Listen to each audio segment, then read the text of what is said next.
Bonjour, bienvenue sur Comment fait-on, heureux de vous retrouver pour une nouvelle recette. Aujourd'hui, je vous montre comment réaliser de la pâte à choux 100% faite à la main. Vous allez voir, c'est vraiment à la portée de tout le monde, il suffit juste d'avoir un petit peu d'énergie. Dans un premier temps, je vous montre la pâte à choux et puis dans un deuxième temps, je vous montrerai comment dresser les choux, que ce soit les choux, les chouquettes, les éclairs. Mais ça, ce sera vraiment pour ceux qui veulent regarder, ce ne sera pas une obligation, ce sera en deuxième partie. Donc on commence par la pâte à choux.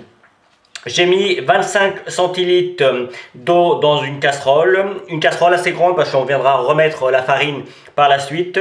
J'ai mis 80 g de beurre que j'ai coupé en morceaux pour que ça fonde plus vite, tout simplement. Et je vais rajouter à ça la valeur d'une petite cuillère à café de sel.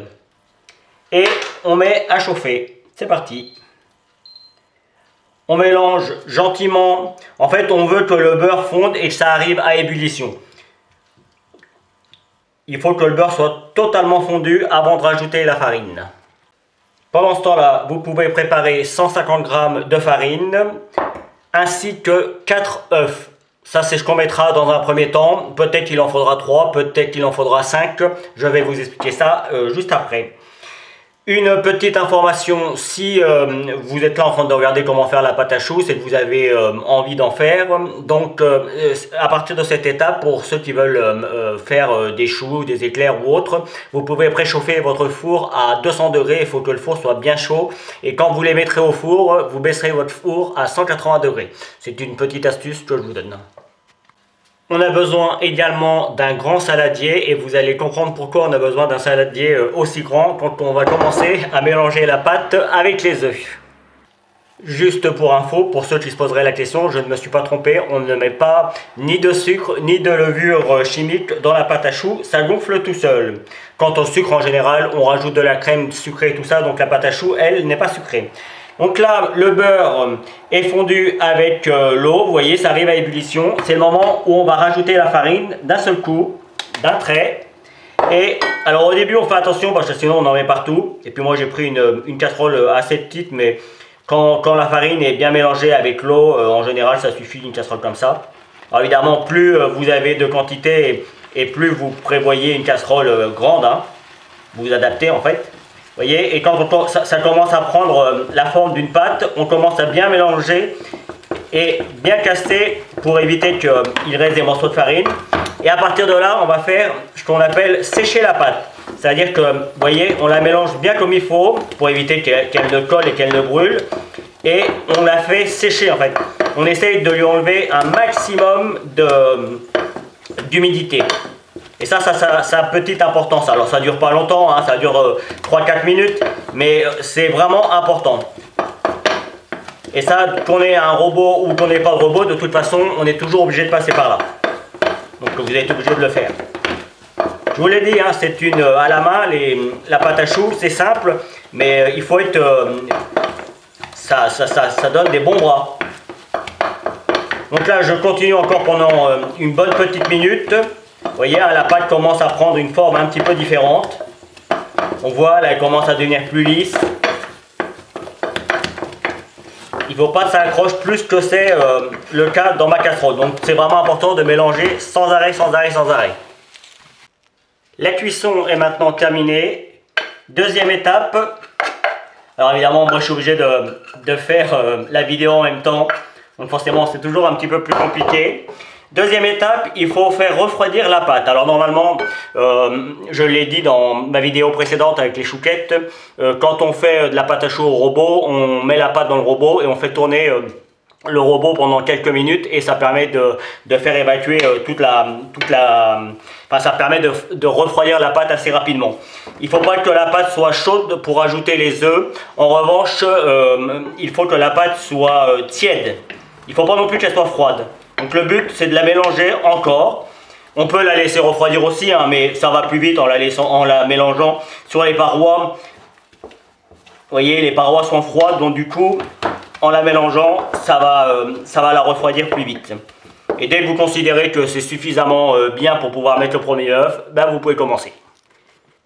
Allez, je considère que pour ma part, c'est bon, ça a assez refroidi.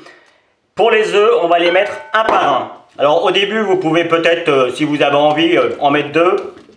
Mais vous allez voir, au début, c'est assez galère à mélanger. C'est pour ça que c'est plus facile avec un robot. Parce qu'en fait, la pâte se casse en tout petits morceaux. Et puis, l'œuf a du mal à se mélanger à la pâte. Et vous allez voir, plus vous allez mettre des œufs, et plus ça va devenir facile.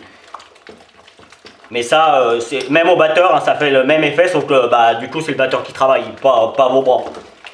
Et vous avez compris pourquoi un grand saladier, c'est efficace, parce que du coup, vous pouvez mélanger vraiment sans avoir peur que ça tombe de l'autre côté, quoi. Et même avec un grand saladier, parfois ça arrive, hein.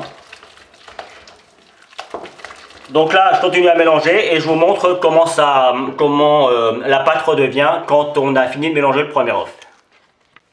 Voilà, premier œuf mis, vous voyez, la pâte s'est reconstituée en fait, et vous voyez bien, là c'est vraiment trop ferme, donc on est sûr et certain d'en mettre un deuxième, et puis un troisième. C'est à partir du troisième qu'on commence à vérifier. Il faut que notre pâte soit ni trop molle, ni trop ferme, entre les deux. Donc je vais vous montrer, il y a une petite astuce. Alors beaucoup disent il faut peser les œufs. Oui, ça peut marcher, sauf qu'il y a beaucoup de choses qui rentrent en jeu. Le fait de faire sécher la pâte, ça peut avoir une incidence sur les œufs. Les œufs, si vous avez des œufs de ferme comme moi, qui ne sont pas calibrés, ça va être compliqué de les peser parce que du coup, ils n'ont pas le même poids. Enfin, on pourrait les peser, mais c'est un peu compliqué. Enfin bref, moi, je préfère ma petite astuce, ça marche très bien. C'est une astuce de boulanger. Et parce que vous pensez bien que quand on est en boulangerie, on n'en fait pas des petites quantités comme ça. Donc on a donc petites astuces pour savoir quand il faut arrêter de mettre des œufs. Et je vous la donnerai, mais de toute façon pas avant le troisième, voire le quatrième. Allez, je crois que vous avez compris le principe. Je continue avec le troisième. Si ma pâte est suffisamment bien, je vous montrerai la petite astuce. Mais je pense qu'il m'en faudra peut-être un cinquième, moi mes œufs sont un peu petits. Vous voyez, là, je suis à mon troisième œuf, et même à l'œil, vous voyez, on voit bien que c'est trop ferme, la pâte est vraiment trop ferme. Donc peut-être que le quatrième suffira. Parce que parfois, il ne suffit pas grand-chose, hein. Et vous allez voir, le quatrième œuf se mélange bien plus rapidement. Alors, je suis à mon quatrième œuf. On pourrait dire, bah là, la pâte, elle est belle. En fait, on voit, vous voyez, elle se déchire encore facilement. Et la petite astuce, c'est ça. On fait un trait. Et vous voyez, si je fais le trait, eh bien, il se passe pas grand-chose. Normalement, la pâte à choux, quand elle est bonne, elle a tendance à se replier sur elle-même, sur les côtés. Alors parfois, c'est très subtil. Mais là, on voit bien qu'il n'y a rien qui bouge. Donc, on sait qu'il faut encore un œuf. Donc je dirais que au niveau du poids, pour vous donner une idée, sachant qu'un œuf ça pèse environ 50 grammes en moyenne, je dirais qu'il faut à peu près 250 grammes d'œuf. Pour vous donner une idée, vous voyez, le dernier est bien plus facile à faire, et là je sais que ma pâte est bien, vous voyez, elle est bien plus lisse. À partir de là maintenant, il faut encore mélanger pour aérer, pour bien amener de l'air dans la pâte. La pâte à choux, c'est de la pâte aérienne, hein. Donc plus elle est aérée, mieux c'est. C'est pour ça qu'au batteur c'est plus facile, encore une fois. Mais à la main, on a de très beaux résultats. Donc c'est parti. Et vous voyez là, si je faisais mon petit trait, là vous voyez, on voit la pâte qui revient. Alors c'est très subtil, mais vous voyez là, elle redescend. On voit mieux là sur les côtés. Hop. Peut-être pas facile à voir avec la caméra, mais quand vous aurez pris l'habitude, de toute façon, vous voyez, hein, elle est bien plus souple. Si je l'avais fait au batteur, j'aurais peut-être ajouté encore un petit peu d'œuf. Mais là, à la main, elle est très bien. Avec le batteur, ça donne un petit peu de force. Enfin, c'est un petit peu compliqué à expliquer, mais...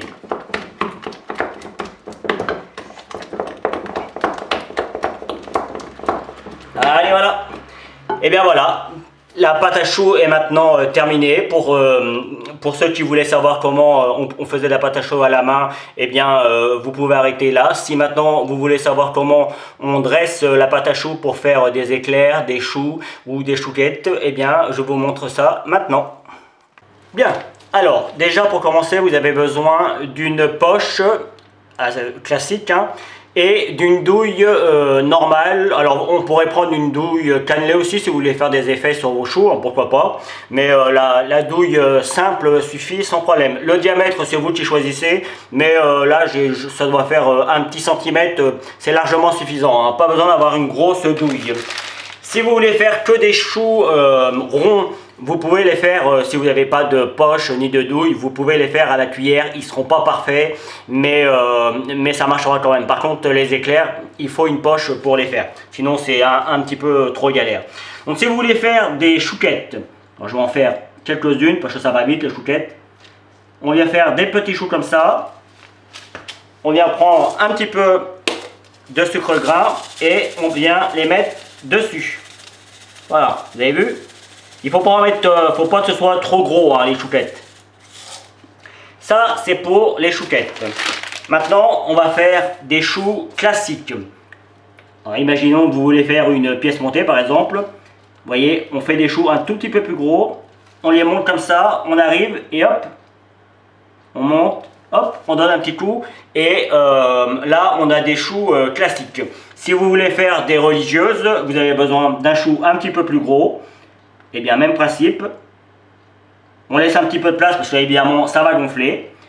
Mais on fait des choux un tout petit peu plus gros. Et voilà. Moi j'en fais deux. La pâte, alors il faut savoir que la pâte à choux ça se congèle très bien, que ce soit en pâte ou déjà cuit. Donc vous pouvez en faire petit à petit au fur et à mesure de ce que vous avez besoin. Par contre, vous pouvez déjà les préparer à l'avance et puis les cuire au dernier moment. Donc ça peut être pratique, mais vous pouvez aussi les faire cuire et les mettre au congélateur et les sortir quand vous en avez besoin. Je trouve que c'est moins bien parce que du coup, surtout quand on veut faire une pièce montée par exemple, les choux ont tendance à ramollir. Mais ça peut être une bonne chose quand on n'a pas d'autres solutions. Pour faire des éclairs, eh bien, c'est le même principe, sauf que cette fois-ci, on va aller dans la longueur. Alors, on les fait de la taille que l'on veut. Il ne faut pas les faire trop longs, les éclairs en général. Et on peut les faire de la grosseur que l'on veut également. Alors, s'il y a des petites bulles, c'est pas grave, hein. Ça s'adapte. Et on essaye également d'être le plus régulier possible. C'est pour ça que je disais que c'est bien plus facile avec une poche et une douille. Donc ça, c'est pour les éclairs, donc vous avez vu, hein, c'est pas compliqué en fait. Hein. Et imaginons que vous voulez faire des signes, et bien vous pourriez faire des petits signes comme ça, faire des choses plus petites. Après, ça c'est vraiment la base. Après, c'est suivant votre imagination.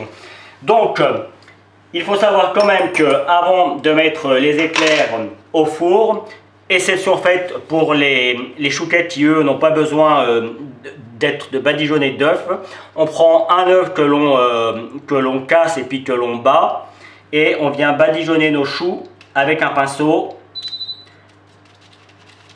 Alors, si vous n'avez pas de pinceau, vous pouvez toujours prendre un chiffon ou alors de la mie de pain aussi. Le problème de la mie de pain, c'est que ça en met partout. Mais ça marche. En fait, ça va leur donner une jolie couleur. On en met un petit peu sur celui-là aussi. Faire mon petit signe. Même principe avec les éclairs. Et on en profite en même temps. Vous voyez, je lui redonne sa petite forme. Voilà. Et dernière petite chose, alors là c'est plus pour le côté esthétique, mais ça a une importance aussi pour la cuisson, pour qu'il lève le plus droit possible, le petit coup de fourchette. Vous voyez, pour les petits on en donne juste un, pour les plus gros on en donne deux comme ça. Alors, on peut juste venir donner des coups comme ça, et pour les éclairs on vient donner un coup comme ça. Souvent vous voyez les éclairs, le dessous est souvent très plat et le dessus a toujours des petites formes comme ça, et à la cuisson ça va se développer. Et bien c'est parce que les boulangers ou les pâtissiers ont donné un petit coup de fourchette comme je viens de le faire. Donc maintenant, pour la cuisson, en général, c'est une question de taille. Plus c'est gros et plus ça met du temps. Pour les chouquettes, il faut compter environ 35 minutes. Pour les choux un petit peu plus gros, c'est 40-45 minutes et on ferme quand c'est cuit. On éteint tout et on ouvre la porte et on laisse sécher les choux. C'est vraiment important de bien laisser sécher les choux. Et pour les plus gros, c'est le même principe.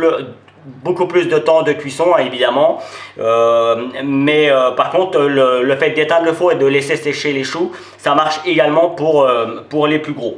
Donc voilà, je crois que cette fois-ci j'ai tout expliqué. Eh bien, je pense que la vidéo va se terminer sur cette petite image. Non, je vais les cuire et je vous montrerai comment c'est à la fin de la cuisson. Ça, je vais mettre ça au frigo pour pouvoir faire mes photos à la fin. Voilà, la vidéo va se terminer sur cette petite image. Vous avez la préparation, le dressage et puis évidemment le final. Vous voyez, on peut faire de très belles choses. Les éclairs sont très belles. Les choux, vous voyez, j'ai reconstitué une religieuse. Alors évidemment, il faudra après la compléter avec de la crème pâtissière et un petit glaçage sur le dessus. Mais on peut imaginer faire plein de choses.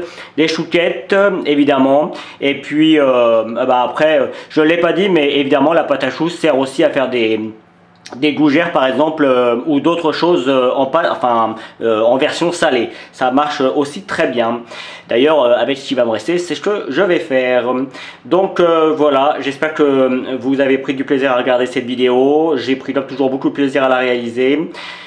J'espère que vous arriverez à faire votre pâte à choux à la main. Ne vous découragez pas si la première fois c'est pas parfait. La pâte à choux ça dépend de plein de choses, hein, du four, encore une fois de la cuisson de la pâte et tout ça. Enfin il y a beaucoup de choses qui rentrent en jeu, donc il faut avoir un petit peu l'habitude. Donc les premières fois ça peut être un petit peu, enfin c'est pas obligé d'être parfait.